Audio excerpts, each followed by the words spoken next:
AM Online TV. Muhimu niliseme japo sio sehemu yake hapa.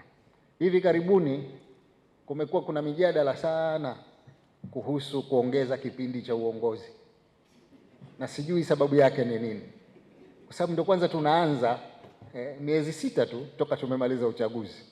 Sasa maneno yameanza kule kwenye Baraza la Wawakilishi na yasikia, mitaani nasikia, leo Kirobo hapa anasema hayo hayo.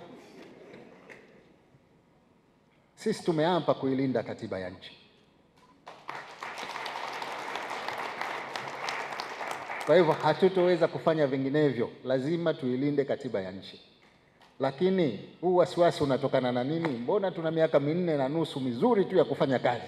Tumombe Mwenyezi Mungu atupe uhai na uzima, atuwezeshe kutekeleza majukumu yetu katika kipindi cha miaka 4.5 ijayo. Mimi nina matumaini makubwa kwamba nchi yetu itapiga hatua kubwa sana za kimaendeleo.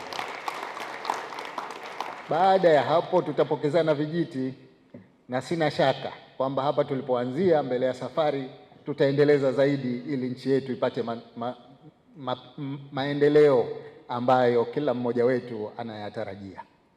Kwa hivyo ningependa mjadala huu si wakati wake kabisa, hauna nafasi. Sasa kule Baraza la Wawakilishi kule kuna mambo mengi ya kujadili ya kimaendeleo.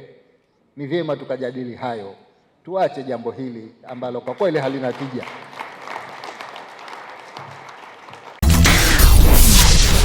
AM Online TV.